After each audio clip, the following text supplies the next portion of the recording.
कि बदला बदला लगता है कुछ, बदला बदला लगता है कुछ, नया नया सा लागे सब कुछ कर रही है। व्यापारी के चेहरे पे मुस्कान दिख रही है, दिल्ली बदल रही है। नमस्कार, मैं आरके जायसवाल और आप देख रहे हैं जनमत की पुकार। आज दिल्ली की राजनीति और व्यापार जगत से जुड़ी एक बड़ी खबर के साथ मैं हाजिर हूं दिल्ली के श्री फोर्ट ऑडिटोरियम में, जहां एक भव्य धन्यवाद समारोह का आयोजन किया जा रहा है। दिल्ली में व्यापारियों को लंबे समय से चली आ रही कई परेशानियों से निजात मिलने की उम्मीद है। यहां कैट ने एक भव्य धन्यवाद सभा में मुख्यमंत्री रेखा गुप्ता का जोरदार अभिनंदन किया जा रहा है। इसके बाद सांसद और कैट के राष्ट्रीय महामंत्री परवीन खंडेलवाल मुख्यमंत्री के दो बड़े फैसलों को ऐतिहासिक बताया है। परवीन खंडेलवाल कह रहे हैं कि दिल्ली में पुलिस लाइसेंस की अनिवार्यता खत्म करना और व्यापारी कल्याण बोर्ड का गठन करना व्यापारियों के उत्पीड़न और भ्रष्टाचार को कम करेगा। साथ ही व्यापार को माहौल को और भी आसान बनाएगा। इस कार्यक्रम में सीएम रेखा गुप्ता के साथ बीजेपी दिल्ली प्रदेश अध्यक्ष वीरेंद्र सचदेवा, सांसद मनोज तिवारी, कई कैबिनेट मंत्री और कई सारे सांसद, दिल्ली के अलग अलग व्यापारिक संगठनों के करीब 2500 प्रतिनिधि इस हॉल में मौजूद हैं। कार्यक्रम के दौरान सांसद परवीन खंडेलवाल ने सीएम को एक आग्रह पत्र भी सौंपा है, जिसमें व्यापारियों को 12 प्रमुख मांगे रखी गई है। कुल मिलाकर भाजपा ने दिल्ली में अपने कार्यों और व्यापारी संगठनों के हित में लिए गए फैसलों के लिए ये कार्यक्रम रखा गया है। इसमें सीएम रेखा गुप्ता क्या कुछ कह रही हैं, सुनिए।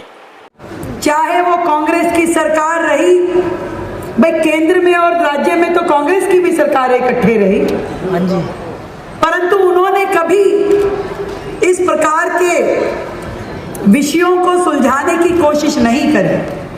तेरा मेरा, मेरी पावर तेरी पावर, ये सब चलता रहा। मैं आज आप सबको ये बताते हुए मुझे इतना हर्ष महसूस होता है कि मैं कितनी सौभाग्यशाली हूं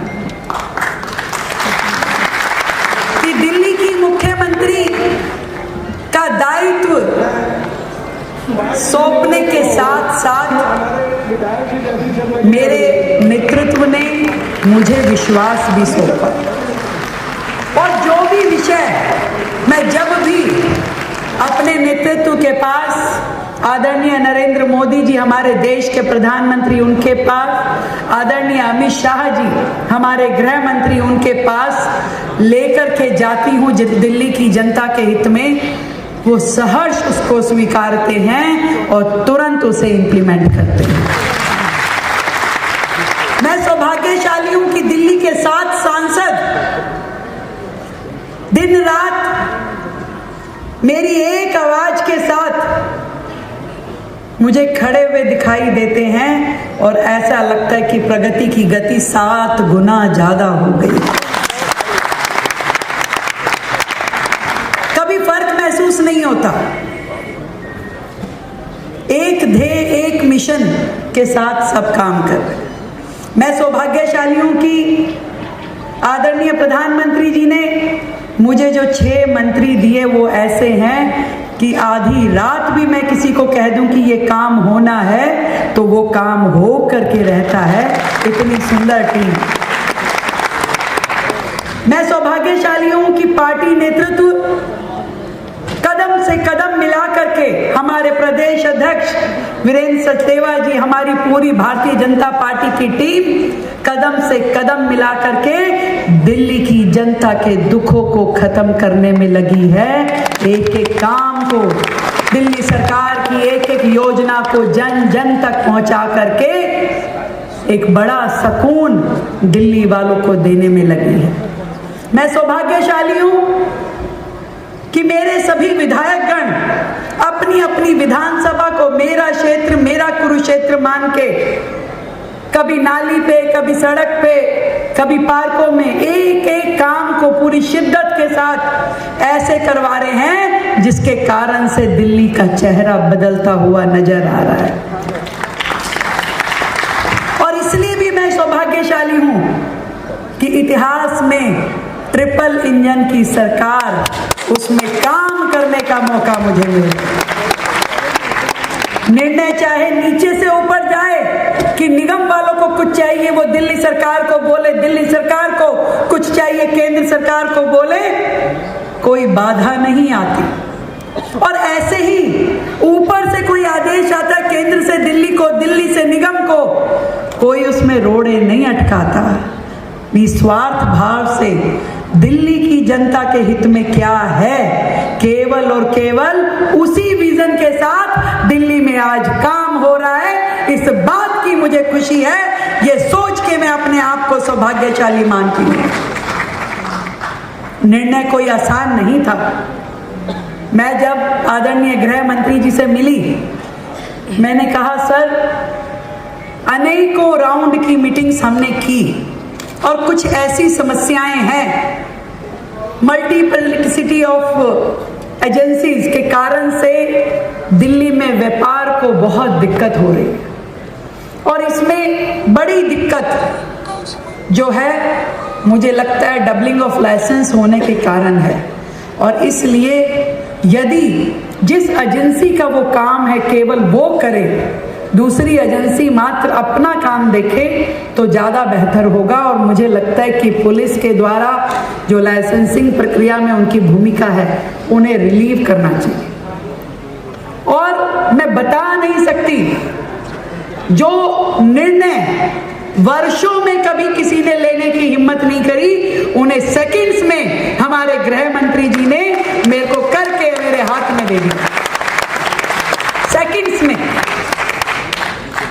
तो बताइए, दिल्ली को डबल इंजन की सरकार का लाभ मिल रहा है कि नहीं मिल रहा? मिल रहा है।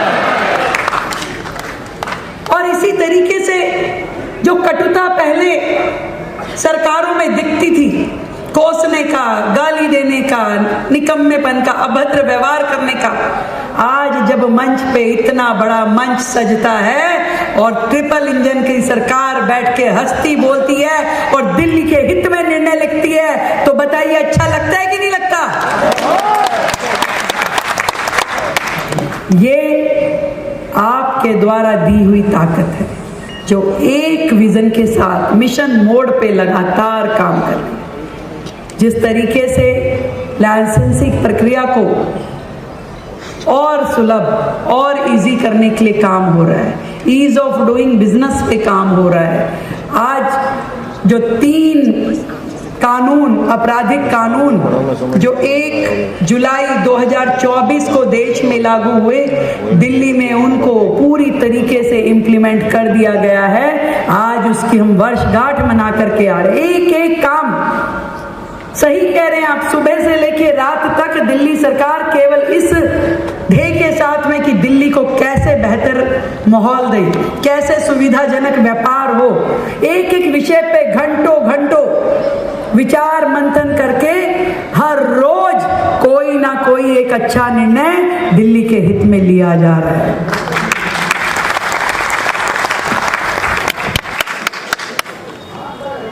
केवल रोजाना का अखबार पढ़ लिया करो, रोज एक नई पॉलिसी फॉर्मेशन, रोज एक रिफॉर्म, रोज एक नई सुविधा दिल्ली के लोगों को दी जा रही है, और वो भी पूरी तरीके से पारदर्शी, भ्रष्टाचार मुक्त, कहीं से कहीं तक लीकेजिस का इतना सा भी कोना आपको कहीं दिखाई नहीं देगा।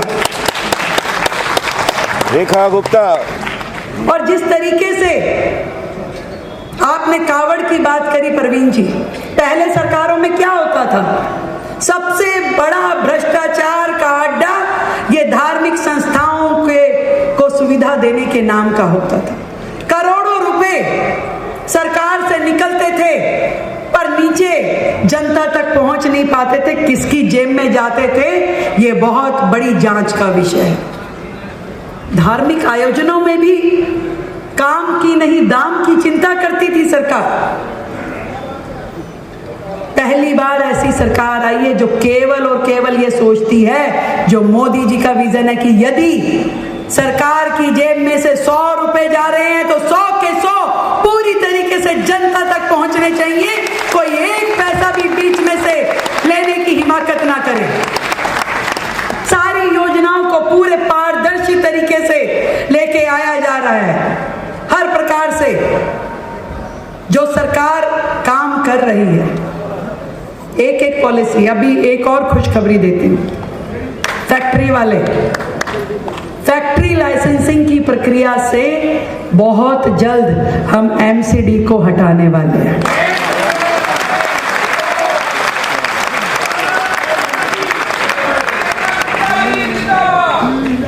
भाई अगर वो डीएसआई डीसी का काम है तो वही करे, जो काम नगर निगम का है वही करे, जो दिल्ली सरकार का है वही करे, जो केंद्र सरकार का है वो करे, और काम सारे वो हो जो दिल्ली की जनता के हित में हो। इसलिए वो सारे काम होने। छोटी छोटी चीजों के लिए दिल्ली परेशान थी। मतलब पेड़ की टहनी भी अगर काटनी हो, वो चाहे पेड़ गिर जाए किसी के सर पे, गाड़ियां टूट जाए, भूकंप आ जाए, पेड़ की टहनी नहीं कटेगी जनाब। इतनी बुरी हालत में आज सरकारें सोचने की स्थिति में तो है। घंटों बैठ के पूरी एसओपी तैयार हुई कि दिल्ली की सड़कों पे बेतरतीब पेड़ जो झुके हुए हैं उनको काटने के लिए, उनको हटाने के लिए आसान प्रक्रिया हो। ऐसे डेंजरस पेड़ जो किसी की जान मान की हानि कर सकते हैं, उसको हटाने के लिए सुलभ प्रक्रिया बनाई गई। ऐसी सरकार आपने चुनी। पॉल्यूशन कम कैसे होगा, उस पे दिन रात काम करके एक एक चीज करने की प्रक्रिया। पहले की सरकारें पॉल्यूशन कम को भी सर्दी में, उनका विषय सर्दी का था। पहली बार सरकार ने 12 महीने पॉल्यूशन खत्म रहे, कम रहे, उसके लिए काम किया है। और बड़ी खुशी की बात है कि हमारे पर्यावरण मंत्री सिरसा जी ने पहली बार दिल्ली में जो कोई नहीं कर पाया, क्लाउड सीडिंग, इस बार सर्दियों में दिल्ली में क्लाउड सीडिंग की जाएगी और पॉल्यूशन को कम किया जाएगा। टेक्नोलॉजी का पूरा भरपूर उपयोग दिल्ली में अब होता है। हर चीज, चाहे वो ग्रीवियंस हो, लोगों की समस्याएं सरकार सुने, उसको पूरी तरीके से अपडेटेड टेक्नोलॉजी के साथ में जोड़ा जा रहा है। इसी तरीके से एक एक चीज ऑनलाइन, फेसलेस, जिसके लिए कहीं पे किसी को जाने की जरूरत ना हो। और आपने जो मुझे मनोहार दी है ना सांसद जी, जो समस्या है, आपको बस बात करते रहना, मिलते मिलाते रहना, एक एक चीज को समाधान दिया जाएगा, इतना मैं आपको विश्वास। सुनने में बहुत आसान लगता है कि लाइसेंस खत्म कर दिया। ये बिल्कुल ऐसे लगता है कि जैसे किसी टाइगर के मुंह से हिरन को निकाल के लाए।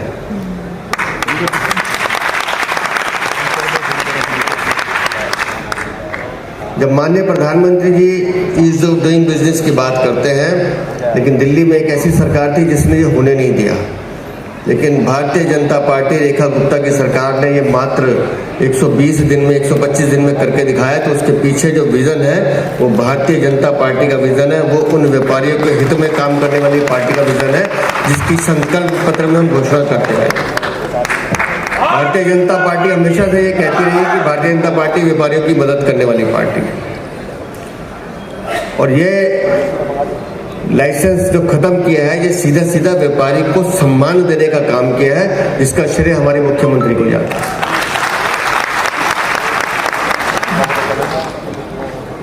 और ये एक काम नहीं है, लगातार कुछ ना कुछ नया करना, लगातार दिल्ली को बेहतर बनाने की दिशा में काम करना। और मैं पूरी इस टीम को भी बधाई देता हूँ, दिल्ली के मुख्यमंत्री के साथ उनकी पूरी टीम को बधाई देता हूँ कि 24 घंटे एक ही विजन रहता है कि दिल्ली के लिए बेहतर क्या कर सकते हैं। प्रॉपर्टी टैक्स की जो रिटर्न है उसकी स्क्रूटनी में मजे की बात यह है 20 साल पहले की भी वो स्क्रूटनी कर दी थी। तो मैं ये आग्रह कर रहा हूँ कि इस समय सीमा को 3 वर्ष तक केवल तय किया जाए। इनकम टैक्स में 7 साल है, बाकी का तो कम से कम इंडेफिनिट पीरियड के लिए प्रॉपर्टी टैक्स की स्क्रूटनी हो, तो ये विषय न केवल व्यापारी बल्कि आम लोगों से संबंधित है। यूजर चार्ज का कोई अर्थ नहीं है, यूजर चार्ज को समाप्त किया जाना चाहिए, ऐसा भी मेरा आग्रह है। नगर निगम द्वारा जारी किए जाने वाले ट्रेड लाइसेंस, जिनको हम स्टोरेज लाइसेंस बोलते हैं, उनको पूर्ण रूप से समाप्त किया जाए। उनकी जरूरत नहीं है, क्योंकि जब हम जीएसटी में हम रजिस्टर्ड हैं, हम बाकी चीज़ों में रजिस्टर्ड हैं, तो फिर नगर निगम के लाइसेंस की आवश्यकता नहीं है। और जब तक ये लाइसेंस खत्म नहीं होता, तब तक कम से कम लाइसेंस की दरों को कम जरूर किया जाए। और हमसे पहले जो लोग थे, उन्होंने लाइसेंस की फीस बहुत बढ़ा दी थी, तो लिहाजा लाइसेंस की फीस को रैशनलाइज किया जाए, तो ये ईज ऑफ डूइंग बिजनेस की दिशा में एक बड़ा कदम होगा। इसके अलावा नगर निगम की जो आउटडोर एडवर्टाइजिंग पॉलिसी है, हम जो अपनी दुकानों पर बोर्ड लगाते हैं, उस बोर्ड के भी वो हमसे इतने पैसे ले रहे हैं जितने का वो बोर्ड नहीं है, तो लिहाजा उसको भी देखा जाए, ऐसा मेरा निवेदन है। मास्टर प्लान 2041 वो लागू होने वाला है, लेकिन उसमें काफ़ी इनपुट पुरानी सरकार का था। हमारा आग्रह है, हम सब भी सांसद भी, हम सब मिलकर के निवेदन करेंगे कि हमारी दिल्ली सरकार से केंद्र सरकार बातचीत करे और 2041 के मास्टर प्लान पर चर्चा करके और दिल्ली सरकार से समन्वय करते हुए 2041 का मास्टर प्लान लागू किया जाए। पुरानी हाउसिंग सोसाइटियां दिल्ली में बहुत है, हमारा निवेदन उनका एफआईआर बढ़ाया जाना चाहिए। और विधायक का फंड और एमपी का फंड उन सोसाइटियों में लगता नहीं है, तो विधायक की चिंता आप कर लेना और एमपी की चिंता हम केंद्र में करा लेंगे, तो कम से कम उन सोसाइटियों में हम काम करा सकें, ऐसा मेरा आपसे आग्रह है। आपने बहुत बड़ा फैसला लिया कांवड़ यात्राओं को फ्री में जगह और फ्री में बिजली देने का, उसके लिए मैं आपका अभिनंदन करता हूँ। कांवड़ के साथ साथ हज की भी यात्राएं इसी तरीके से फ्री होती है, तो जब ये दो काम फ्री हो सकते हैं, तो आने वाली रामलीला में रामलीला कमेटियों को रामलीला की भूमि फ्री में दी जाए और बिजली फ्री में दी जाए, ऐसा मैं निवेदन कर रहा हूँ।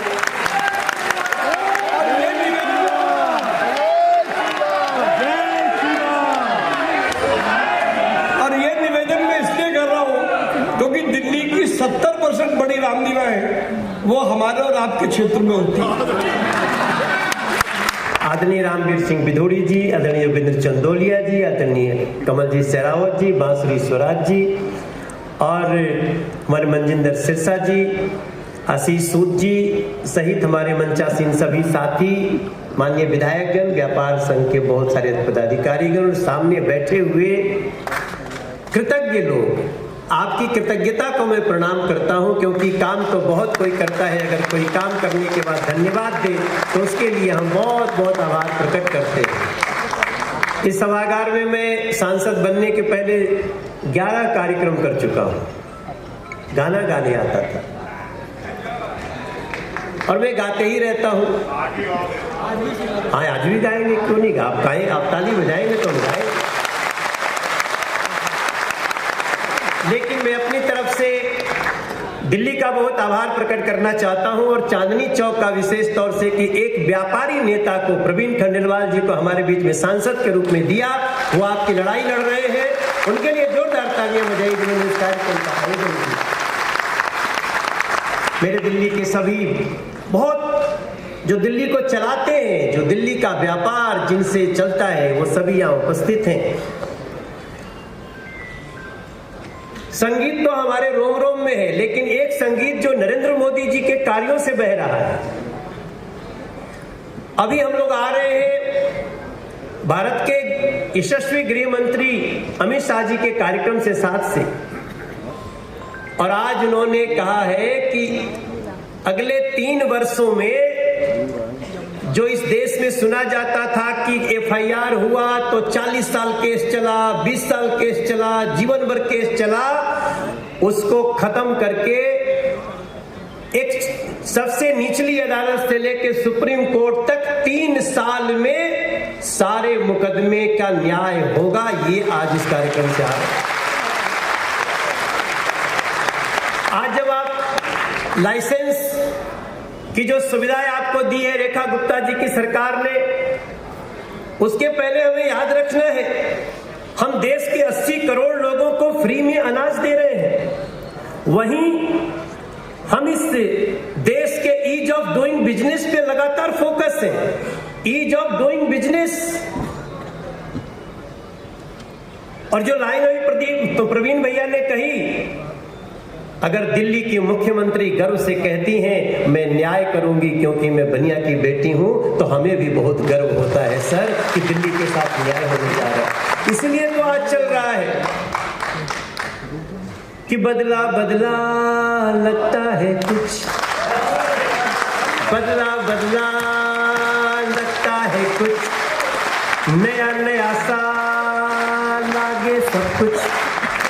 दो इंजन वाली गाड़ी सरपट चल रही है, दो इंजन वाली गाड़ी सरपट चल रही है, दिल्ली बदल रही है, पटरी पे चल रही है, दिल्ली बदल रही है, पटरी पे। रेखा विकसित दिल्ली के लक्ष्य पे चल रही है, मोदी जी के सपनों वाली दिल्ली गढ़ रही है, दिल्ली बदल पटरी पे चल रही है, व्यापारी के चेहरे पे मुस्कान दिख रही है, दिल्ली बदल रही है, पटरी पे पटरी पे चल रही है। लेकिन आप विश्वास रखिएगा इस 5 साल में दिल्ली को पता चलेगा कि जो 27 साल पहले कारवां छूट गया था उसका कितना बड़ा परिणाम होने वाला है। इस 5 साल में आपको 10 बार सम्मान करना पड़ेगा हमारी मुख्यमंत्री का, ये मैं विश्वास दिला सकता हूं। आपने मुझे बोलने का मौका दिया, बहुत बहुत धन्यवाद।